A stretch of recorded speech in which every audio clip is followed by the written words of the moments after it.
Listen, son. I'm saying this to you as you lie asleep. One little hand crumpled under your cheek. Blonde curls on your forehead. I've just stolen into your room alone. A few minutes ago, as I sat reading my paper in the den, a hot, stifling wave of remorse swept over me. I couldn't resist it, and guiltily I came to your bedside. These are the things I was thinking, son. I had been cross. I scolded you as you were dressing for school because you gave your face just a dab with a towel. I took you to task for not cleaning your shoes. I called out angrily when I found that you had thrown some of your things on the floor.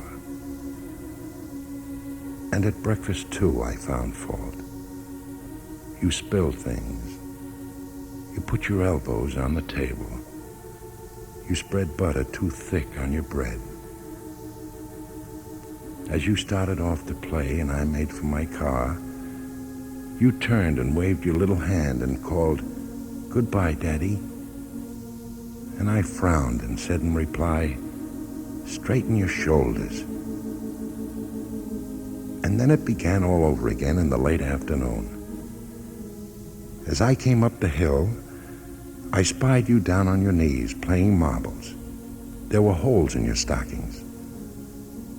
And I humiliated you before your boyfriends by making you march ahead of me back to the house.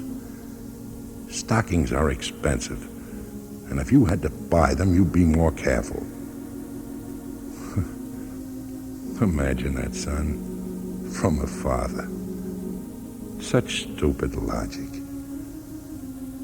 And do you remember later when I was sitting in the den, how you came in softly and timidly with sort of a hurt look in your eyes? And I glanced up over my paper, impatient at the interruption. You hesitated at the door. "What is it you want?" I snapped. You said nothing, but ran across in one plunge and threw your arms around my neck and kissed me. Again and again. And your small arms tightened with an affection that God had set blooming in your heart and which even neglect could not wither. And then you were gone, pattering up the stairs. Well, son, it was shortly afterward that my paper slipped from my hands and a terrible, sickening fear came over me. Suddenly I saw my horrible selfishness, and I felt sick at heart. What was habit doing to me? The habit of complaining, of finding fault, of reprimanding. All of these were my reward to you for being only a small boy. It wasn't that I didn't love you. It was that I expected too much of youth. I was measuring you by the yardstick of my own age. And son, I'm sorry. I promise never to let my impatience, my nervousness, my worries, ever again muddle or conceal my love for you.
Dear daughter, I tiptoed into your room tonight, and I looked down at you smiling in your sleep. You were so lovely, my heart nearly broke. And I thought, how very much like Sleeping Beauty a little girl is. When I tuck you in, I never know how old you'll be when you wake. One evening you crawl into your dad's lap and throw your arms around his neck. And next morning, you may be much too grown up for that sort of thing. You're so quickly approaching the awkward age. Too young to drive the car, yet too old to be carried into the house, half asleep on Daddy's shoulder. I have a secret I never told you, Sleeping Beauty. You are going on an exciting trip. You will travel from yesterday all the way to tomorrow. It's a rapid journey and you'll travel light, leaving behind your measles, mumps, freckles, bumps, bubble gum, and me. I promise not to feel hurt when you discover the world is more interesting than your daddy's lap. Yesterday you were blue-jeaned and pigtailed, the neighborhood's best tree climber. Tomorrow you'll be blue organdy and ponytailed, and you'll view the world from a loftier perch. A pair of high-heeled shoes. Yesterday you could mend your doll's broken leg with a hug. Tomorrow you'll be able to break a boy's heart with a kiss. Yesterday you could get lost one aisle away from me in the supermarket. Now I have to worry about losing you down another aisle to some strange young man. Just at the point where your growing pains stop, mine begin. Yesterday, you were a pain in the neck when you were around. Tomorrow, you'll be an ache in the heart when you're not. Tomorrow, you lay aside your jump rope to tie up the telephone line, and the little boy who used to push you in the mud will fight to sit out a dance with you. The clock downstairs is counting the minutes for you. The sky upstairs is saving its brightest stars, and the sun is waiting with its shiniest day. I can't expect you to live in your dollhouse forever. Sooner or later, the butterfly sheds the cocoon, and the smallest bird must try its wings.